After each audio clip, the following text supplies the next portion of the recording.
हरिः ओम् नमः सर्वेभ्यः।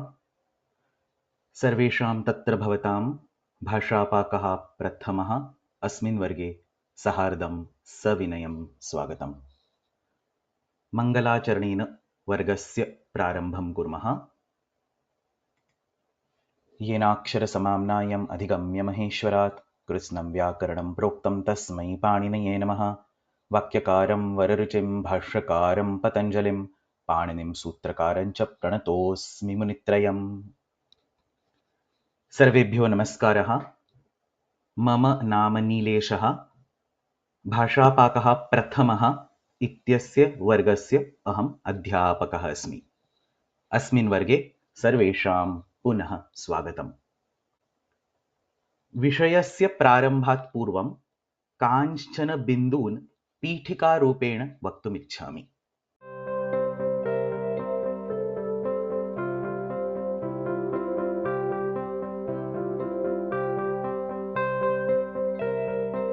संस्कृतभारत्याः पक्षतः सम्भाषणसन्देशः इत्याख्या काचित् पत्रिका प्रतिमासं प्रकाश्यते वितीर्यते इति सर्वैः ज्ञायते एव। अस्यां पत्रिकायां माननीयाः जनार्दन हेगडे वर्याः प्रतिमासम् अविरामं भाषापाकः इत्याख्यं कञ्चन लेखं लिखति।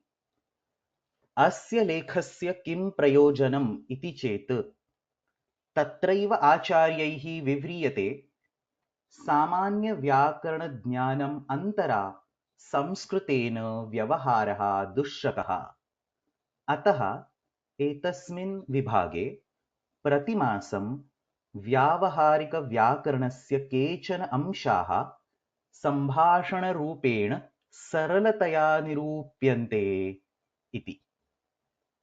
संस्कृतव्याकरणस्य केचन विशिष्टाः अंशाः ये सामान्यरूपेण पुस्तकेषु न पाठ्यन्ते, जनानां मनसि क्लेशं जनयन्ति, तेषाम् अधिकं विवरणं स्पष्टीकरणम् एतेषु लेखेषु आचार्यैः दीयते।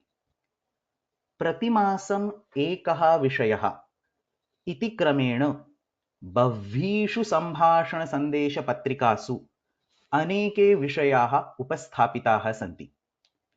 एतत् कार्यम् इदानीम् अपि प्रचलत् अस्ति।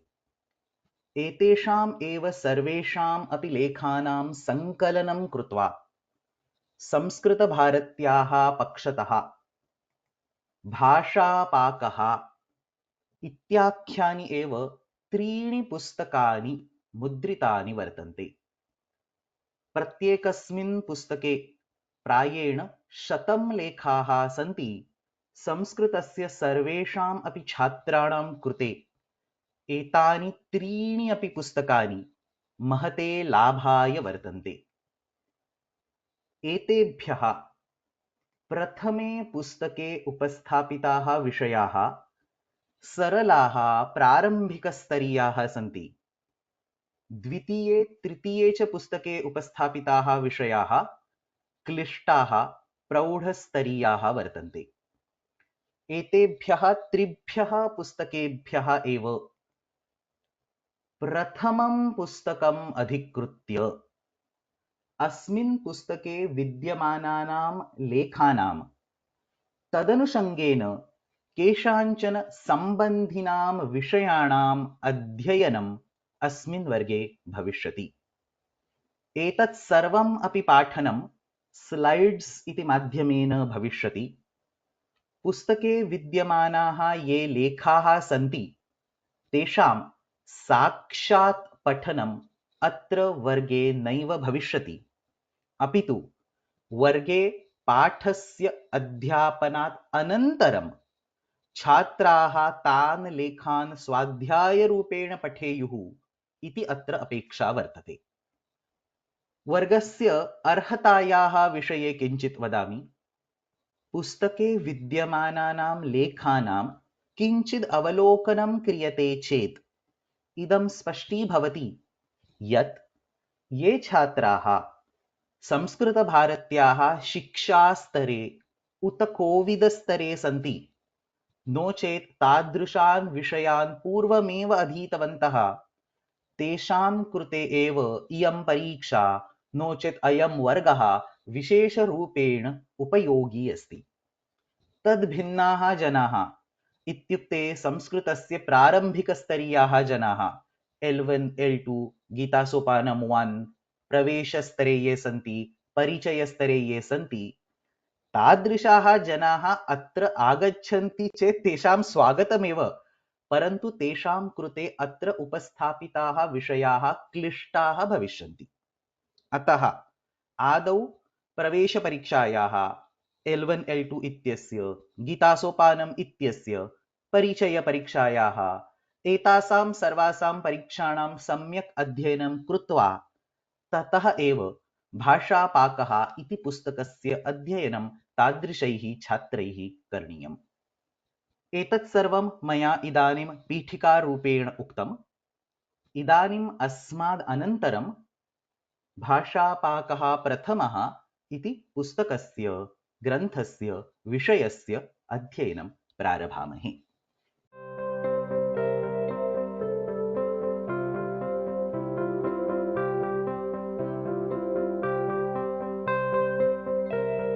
भाषापाकः प्रथमः अस्मिन् पुस्तके आहत्य 101 पाठाः सन्ति।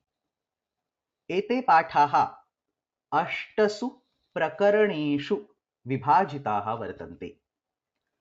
एतेषां सर्वेषाम् अपि प्रकरणानाम् अस्मिन् वर्गे अस्माभिः अध्ययनं करिष्यते। तत्र अद्यतनवर्गे प्रथमः वर्गः अस्ति, अतः लघुप्रकरणं स्वीकृत्य तस्य अध्ययनं कुर्मः। अतः समासविचारः इत्यस्मिन् प्रकरणे 3 एव पाठाः सन्ति। सर्वेषाम् अपि पाठानाम् अद्य अध्ययनं कुर्मः।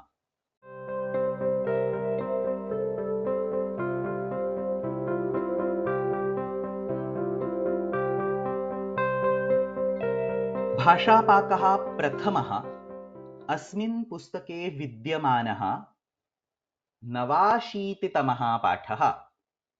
मध्य इति शब्दः समासे कथं प्रयोक्तव्यः तस्मिन् विषये विस्तरेण विवृणोति। तत्र संस्कृते मध्य इति शब्दः मध्यभागः, मिडल पोर्शन इत्यस्मिन् अर्थे प्रयुज्यते।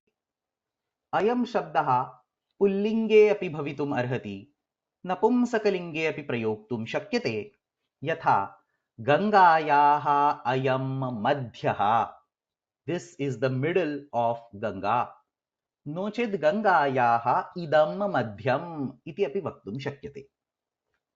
अस्य शब्दस्य सर्वासु अपि विभक्तिषु रूपाणि भवन्ति। अतः गङ्गायाः मध्ये अनेके मीनाः सन्ति, नो चेत् गङ्गायाः मध्यात् जलम् आनीतम्। एतानि सर्वाणि साधूनि वाक्यानि। एतेषु सर्वेषु अपि वाक्येषु किञ्चित् अवलोकनं कुर्मश्चेत् तत्र विद्यमानः प्रथमः शब्दः गङ्गायाः इति षष्ठीविभक्तौ वर्तते। गङ्गायाः मध्यः, गङ्गायाः मध्ये, गङ्गायाः मध्यात्। एतादृशः षष्ठीविभक्त्यन्तः शब्दः मध्य इत्यनेन सह अवश्यं समस्यते। तत्र षष्ठी तत्पुरुषं समासं कृत्वा गङ्गायाः मध्यः, गङ्गामध्यः, the middle of the Ganga river, नो चेत् गङ्गायाः मध्यं, नपुंसकलिङ्गे अपि गङ्गामध्यम्, अनेन प्रकारेण समस्तपदम् अत्र सिद्ध्यति। अस्य वाक्ये प्रयोगः कथं क्रियते? गङ्गामध्यं बहुविशालं, गङ्गामध्ये बहवः मीनाः सन्ति, गंगामध्यात् इदं जलम् आनीतम्। तानि एव वाक्यानि मया पूर्वं व्यस्तरूपेण पृथग्रूपेण लिखितानि सन्ति। तानि एव अत्र समस्तपदरूपस्य प्रयोगेण निर्दिष्टानि वर्तन्ते। अनेनैव प्रकारेण मार्गस्य मध्यं मार्गमध्यम् इति अपि भवितुमर्हति। मार्गमध्ये अनेके वृक्षाः सन्ति। Lots of trees are in the middle of the road. अनेन प्रकारेण मध्य इति शब्दः षष्ठ्यन्तेन शब्देन सह समस्यते। तत्र षष्ठीतत्पुरुषसमासः भवति इति अत्र मध्यशब्दस्य प्रथमः प्रयोगः। अग्रे गच्छामः। मध्य इति शब्दः एकदेशवाचकः शब्दः अपि अस्ति। किं नाम एकदेशवाचकः शब्दः? सः शब्दः यः कस्यचन पदार्थस्य एकम् अंशम् एकं भागं दर्शयति। यथा पूर्वम् इति शब्दः अस्ति, द फर्स्ट पार्ट। उत्तरम् इति शब्दः अस्ति, द लेटर पार्ट। मध्यम, द मिडल पार्ट। अर्धम, द हाफ पार्ट। अनेन प्रकारेण कश्चन पदार्थः विद्यते, तस्य कश्चन विभागः अस्य निर्देशः येन शब्देन क्रियते, तादृशः शब्दः एकदेशवाचकः शब्दः अस्ति इति उच्यते। अतः मध्य इति शब्दः अपि एकदेशवाचकः शब्दः अस्ति। एतादृशाः एकदेशवाचकशब्दाः यत्र कालवाचकशब्देन सह समस्यन्ते। इत्युक्ते किं? कालवाचकः शब्दः यथा वर्षं, तत्र तस्य मध्यः, नो चेत् तस्य उत्तरं, नो चेत् तस्य अर्धम् इति किञ्चित् अस्माभिः वक्तव्यम्। We want to take a word that indicates a time period like masa, varsha, divasaha, ratrihi, and talk about its part, half of the night, middle of the day, first part of the year. अनेन प्रकारेण यत्र एकदेशवाचकाः शब्दाः कालवाचकशब्देन सह समस्यन्ते, तदा पूर्वम् अस्माभिः दृष्टः षष्ठी तत्पुरुषः समासः तत्र न भवति, अपितु तं बाधित्वा तत्र प्रथमा तत्पुरुषसमासः भवति। पश्यामः। गङ्गायाः मध्यम् इति यदस्माभिः दृष्टं, तत्र गङ्गामध्यम् इति षष्ठी तत्पुरुषसमासः अभवत्। परन्तु गङ्गायाः इत्यस्य स्थाने यदि रात्रिः इति शब्दः स्वीक्रियते, तर्हि रात्रिः इति शब्दः कालवाचकः अस्ति। It indicates a period of time.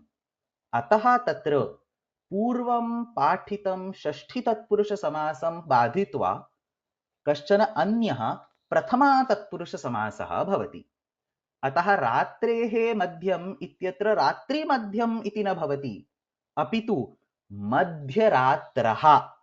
Understand this word, not madhyaratram.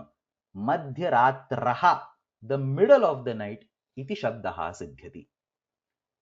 एकवारं मध्यरात्रः इति शब्दः सिद्ध्यति चेत् तस्य वाक्ये तादृशः एव प्रयोगः भवितुम् अर्हति। यथा देवदत्तः मध्यरात्रात् बिभेति। Devadatta is afraid of the middle of night. मध्यरात्रस्य प्रहरः सञ्जातः, the middle of the night has started. कृष्णः मध्यरात्रे जातः। अनेन प्रकारेण अस्य शब्दस्य वाक्ये प्रयोगः तु भवितुम् अर्हति। शब्दस्य निर्माणे किञ्चित् ध्यानं दातव्यं। तत्र समासस्य समस्तपदस्य निर्माणं यदा भवति, तदा वाक्यलेखन समये यद्यपि मध्यम इति शब्दः अनन्तरं विद्यते, तथापि समास निर्माण समये सः पूर्वम् आगच्छति।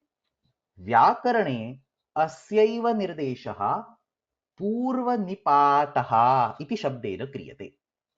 अतः रात्रेः मध्यम इत्यत्र the order of the words gets reversed. मध्यम इत्यस्य पूर्वनिपातः, रात्रि इत्यस्य परनिपातः. So you get madhya plus ratri, and then रात्रि इति शब्दस्य रात्र इति परिवर्तनं भवति. अतः रात्रेः मध्यम मध्यरात्रः इति शब्दः सिद्ध्यति. मध्यरात्र इत्यस्य नित्यं पुल्लिङ्गे एव प्रयोगः भवति. मध्यरात्रम् इति नपुंसकलिङ्गे न प्रयोक्तव्यम्. अयं कालवाची समासः अस्ति, कालवाचकशब्देन सह समस्यते. अतः अत्र निर्दिष्टेन समस्तपदेन कालस्य निर्देशः भवति. मध्यरात्रः इति कालः. अनेनैव प्रकारेण दिवसस्य मध्यः, दिवस इत्यस्य कृते अहन् इति शब्दः संस्कृते प्रयुज्यते. अतः अह्नः मध्यम्, अह्नः मध्यः इत्यत्र तेनैव प्रकारेण मध्याह्नः इति शब्दः सिद्ध्यति. The middle of the day.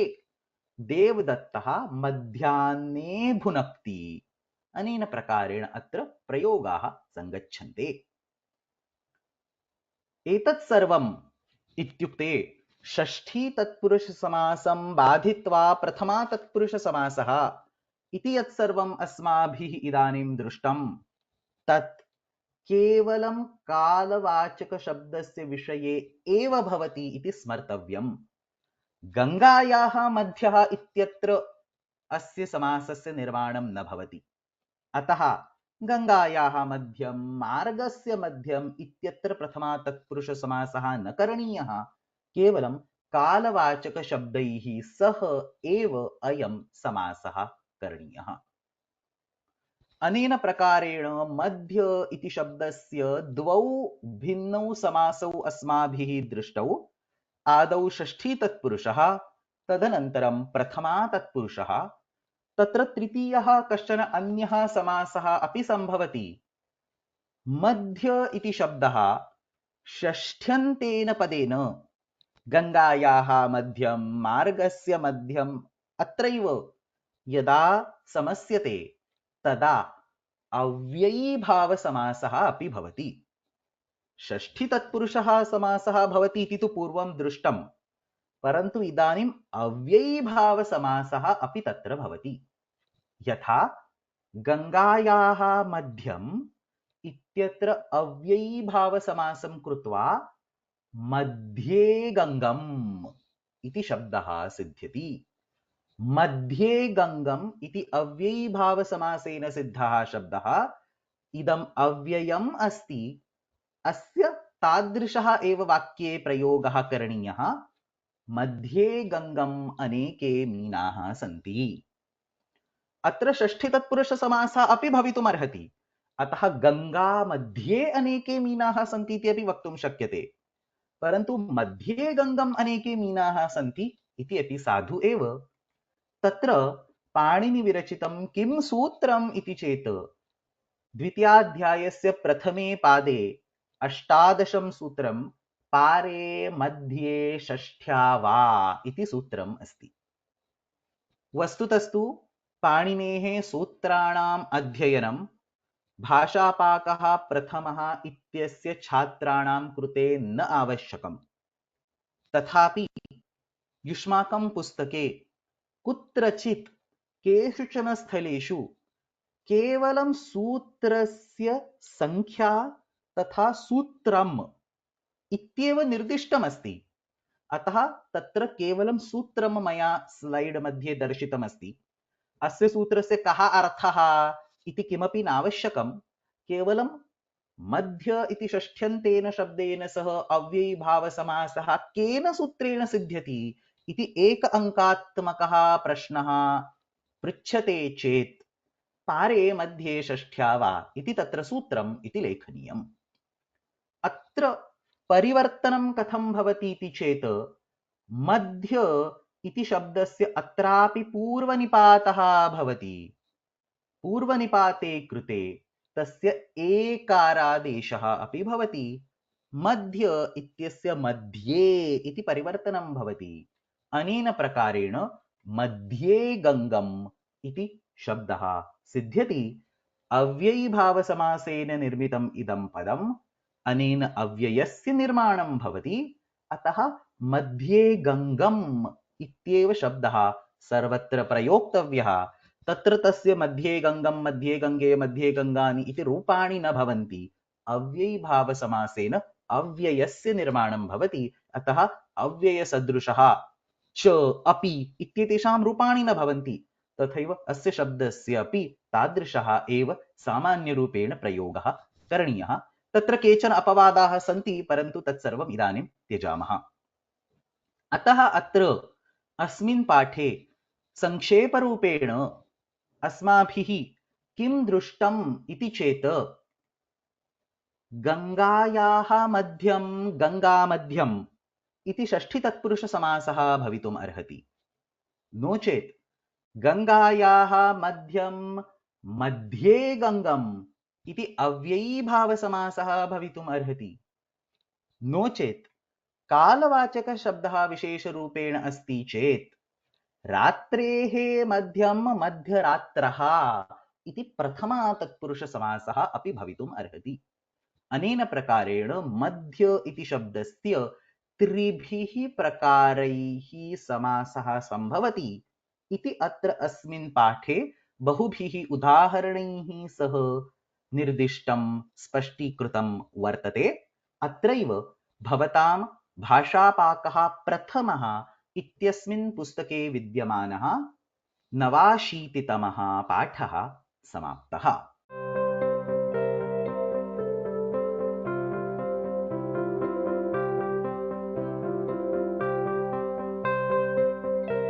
भाषापाकः प्रथमः इत्यस्मिन् पुस्तके विद्यमानः 90तमः पाठः समासस्य समये सन्धिः नित्यः अस्ति। सन्धिः इति पुल्लिङ्गः शब्दः, सन्धिः नित्यः अस्ति इति विषयं स्पष्टीकरोति। तत्र विशेषः नियमः कः इति चेत् यत्र समासः क्रियते तत्र सन्धेः अवकाशः अस्ति चेत् सन्धिः अवश्यं करणीयः।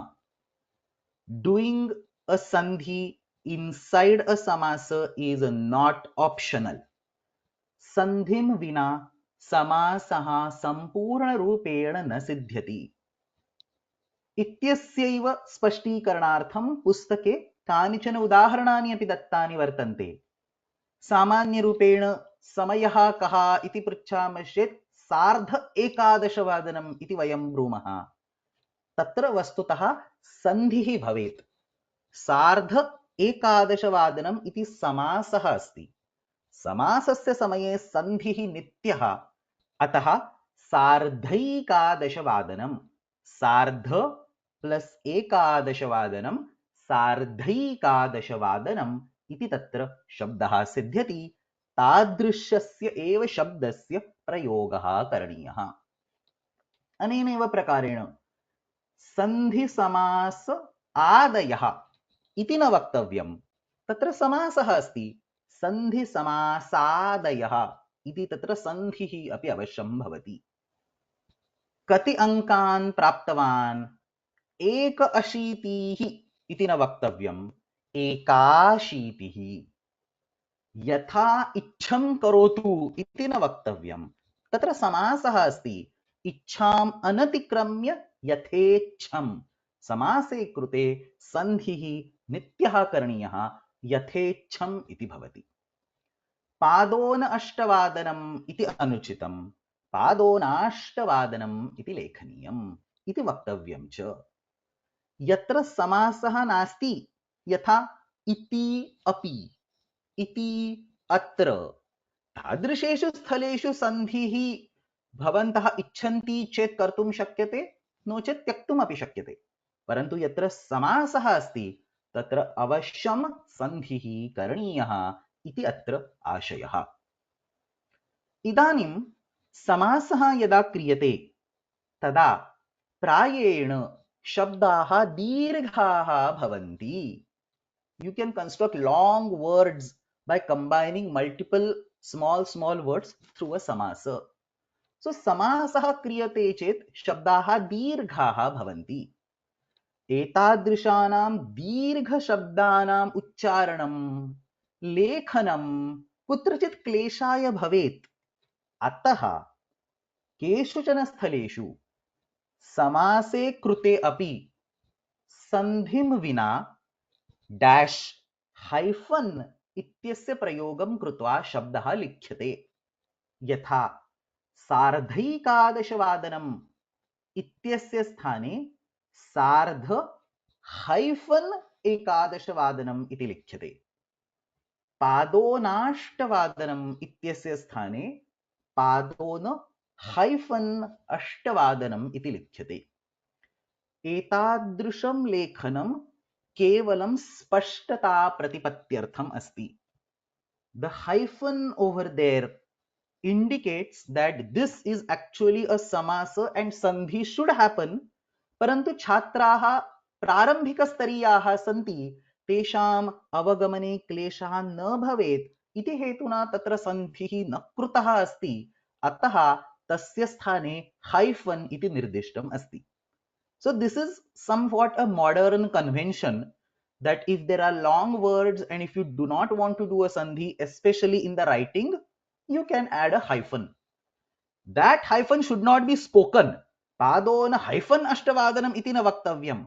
तत्र यदा शब्दस्य उच्चारणं क्रियते तत्र तु अवश्यं सन्धिः करणीयः. पादोनाष्टवादनम् इत्येव वक्तव्यम्. परन्तु लेखनसमये किञ्चित् एतादृशं लेखितुं शक्यते.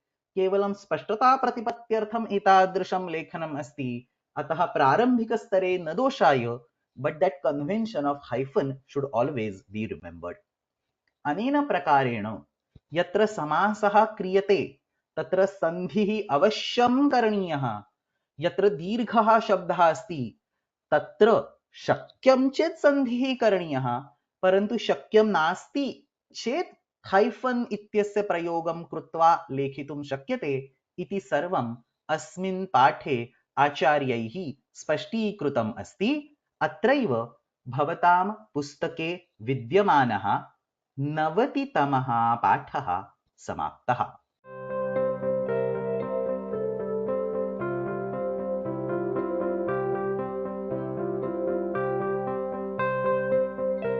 भाषापाकः प्रथमः. अस्मिन् पुस्तके विद्यमानः 91तमः पाठः समासे पुंवद्भावः कथं भवति तस्मिन् विषये विस्तरेण स्पष्टीकरणं ददाति. तत्र किं नाम पुंवद्भावः इति चेत् कर्मधारयसमासः यदा क्रियते, विशेषण combined with the विशेष्य, that is called कर्मधारयसमास. नीलं च तत् कमलं, नीलकमलं, this is an example of कर्मधारयसमास.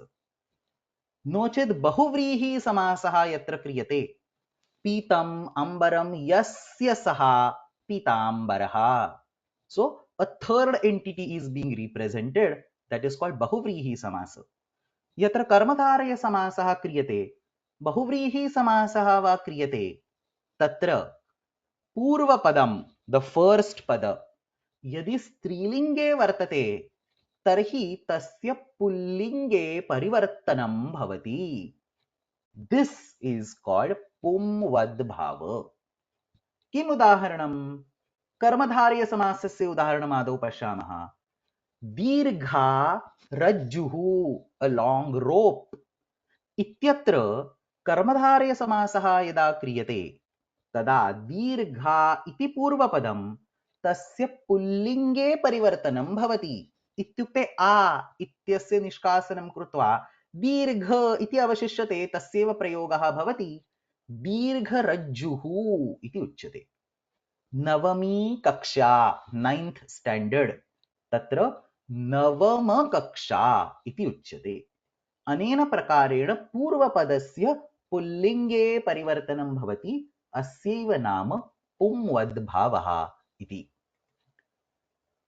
बहुव्रीहिसमासस्य उदाहरणानि दीर्घा नासिका यस्य सः, a person with a long nose, तत्र पूर्वपदम् अस्ति दीर्घा इति, तस्यापि पुल्लिङ्गे परिवर्तनं भवति, पुंवद्भावः भवति, दीर्घनासिकः इति शब्दः सिद्ध्यति।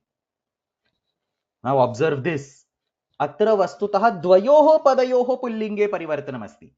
दीर्घा इत्यस्य दीर्घ, नासिका इत्यस्य नासिक, परन्तु नासिका इत्यस्य यद् परिवर्तनं भवति तद् पुरुषस्य निर्देशः अस्ति, अतः भवति। सो वी आर सेइंग दीर्घा नासिका यस्य सः पुरुषः अस्ति, अतः तत्र नासिका इत्यस्य परिवर्तनं भवति। यदि तत्र दीर्घा नासिका यस्याः सा स्त्रियः निर्देशः क्रियते तर्हि तत्र दीर्घनासिका इत्येव भवेत्। So the transformation on the word nasika is because the final person is male. परंतु दीर्घा इति शब्दस्य पुल्लिंगे परिवर्तनं नित्यं भवति। दीर्घा नासिका यस्य सः दीर्घनासिकः, दीर्घा नासिका यस्याः सा दीर्घनासिका। अनेन प्रकारेण बहुव्रीहि समासे कर्मधारय समासे च पूर्वपदस्य पुल्लिंगे परिवर्तनं भवति, तस्यैव नाम पुंवद्भावः इति दीयते। एतादृशः पुंवद्भावः अन्येषु समासेषु न भवति। इत्युक्ते अन्यः तत्पुरुषसमासः अस्ति। सो कर्मधारय समासः इति तत्पुरुषसमासस्यैव एकः भेदः, तादृशं समासं विहाय षष्ठी तत्पुरुषसमासः अस्ति, तादृशः अन्यः तत्पुरुषसमासः अस्ति। नो चेत् द्वन्द्वसमासः अस्ति तर्हि पुंवद्भावः न विधीयते। अतः सीतायाः पतिः इत्यत्र पूर्वपदं स्त्रीलिङ्गे अस्ति, परन्तु तत्र सीतपतिः इति न भवति, सीतापतिः इति भवति। उमा च रमा च इत्यत्र द्वन्द्वसमासः अस्ति, पूर्वपदं स्त्रीलिङ्गे वर्तते, तस्य पुल्लिङ्गे परिवर्तनं न भवति, उमरमे इति न भवति, उमारमे इत्येव भवति। नवमी च दशमी च नवमी दशम्यौ इत्येव भवति। अनेन प्रकारेण पुंवद्भावः कुत्र भवति इति चेत् कर्मधारय समासे पुंवद्भावः भवति, नो चेत् बहुव्रीहि समासस्य विषये पुंवद्भावः भवति, अन्येषां समासानां विषये पुंवद्भावः न विधीयते।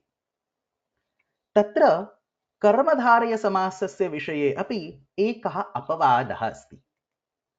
कर्मधारय समासे यदि प्रथमा, द्वितीया इत्यादयः पूर्णप्रत्ययान्त शब्दाः, the words used for counting first, second, third, प्रथमा, द्वितीया इत्यादय शब्दाः संज्ञारूपेण प्रयुज्यन्ते, when the words prathama, dvitiya, tritiya, they mean something more than just first, second and third. For example, the name of a vibhakti, prathama, dvitiya, tritiya, etani sarvani vibhaktehe namani santi. So they have a little more significance than just being the first, second and third. Similarly, the tithis, dvitiya, tritiya, chaturthi, they have a different significance. अत्र किमस्ति, नवमी कक्षा इत्यत्र नवमी इत्यस्य extra सिग्निफिकेन्स् नास्ति, केवलं 9th standard इत्येव अस्ति, परन्तु विभक्तीनां विषये, तिथीनां विषये these are more technical terms. एतेषु स्थलेषु पुंवद्भावं विना रूपं भवति। अतः प्रथमा विभक्तिः इति समासः करणीयः चेत् प्रथमा विभक्तिः इति भवेत्, तत्र प्रथम विभक्तिः इति न भवति। एवमेव द्वितीया विभक्तिः, तृतीया विभक्तिः, अनेन प्रकारेण समासः सम्भवति। अत्र किमस्ति, संज्ञा शब्दः, specific word indicating a name of a विभक्ति which is a core grammatical concept, तस्य निर्देशार्थम् अत्र पुंवद्भावः न कृतः। अनेनैव प्रकारेण द्वितीया तिथिः, तृतीया तिथिः These are the names specifically given in the Jyotisha Shastra for the phases of the moon. अतः अत्रापि पुंवद्भावः न भवति. परन्तु एतान् विरलान् स्थलान् विहाय अन्येषु स्थलेषु कर्मधारय समासः अस्ति चेत् पुंवद्भावः अवश्यं भवति. अतः नवमी कक्षा इत्यत्र नवम कक्षा इति भवति, नवमी कक्षा इति न भवति. इदानीं पूर्वमस्माभिः दृष्टं समासेन दीर्घाः शब्दाः सिद्ध्यन्ति. तत्र कश्चन दीर्घः शब्दः स्वीक्रियते चेत् तस्य पूर्वपदम् अपि स्वयं समस्तपदं भवितुमर्हति, उत्तरपदं स्वयं समस्तपदं भवितुमर्हति. अनेन प्रकारेण यत्र समासस्य पूर्वोत्तरपदे स्वयं समस्तपदे स्तः तत्र अयमेव नियमः तेषां समस्तपदानां विषये अपि प्रयोक्तव्यः. So if a big word has a small samasas combined together, the same rule can be recursively applied to all the internal samasas as well. एकम् उदाहरणं पश्यामः. नवमी च दशमी च, 9th and 10th इत्यत्र किमस्ति? अयं द्वन्द्वसमासः अस्ति. द्वन्द्वसमासे पुंवद्भावः न भवति. अतः नवमी च दशमी च नवमी दशम्यौ तत्र पुंवद्भावः न कृतः. परन्तु नवमी दशम्योः कक्षयोः, two standards, we are talking something about both of them together. नवमी दशम्योः कक्षयोः इत्यत्र कर्मधारयसमासः अस्ति. अस्य कर्मधारयसमासस्य पूर्वपदं नवमी दशमी, तत्र पुंवद्भावे कृते नवमी दशम इति भवति. So navami is untouched because it is not the purvapada of this final samasa. Navami dashama kakshayoho ityatra purvapadam kim iti chet navami dashami iti purvapadam. Tasya pumadbhave krute navami dashama kakshayoho iti bhavati. Ataha कर्मधारय समासे पुंवद्भावे कृते नवमी दशम इति, द्वन्द्व समासे पुंवद्भावे अकृते नवमी दशमी इति अनेन प्रकारेण प्रयोगः सिद्ध्यति. एतत् क्लिष्टम् अस्ति चेत् नवम्याः दशम्याः वा कक्षायाः इति व्यस्तप्रयोगः अपि भवितुम् अर्हति. So samasa is never compulsory. You can always use सीतायाः पतिः or you can combine and say सीतापतिः. अनेनैव प्रकारेण नवम्याः दशम्याः वा कक्षायाः इति वक्तुं शक्यते. नो चेत् नवमी दशम्योः कक्षयोः इत्यत्र समासं कृत्वा नवमी दशम कक्षयोः इति पुंवद्भावः अपि भवितुम् अर्हति.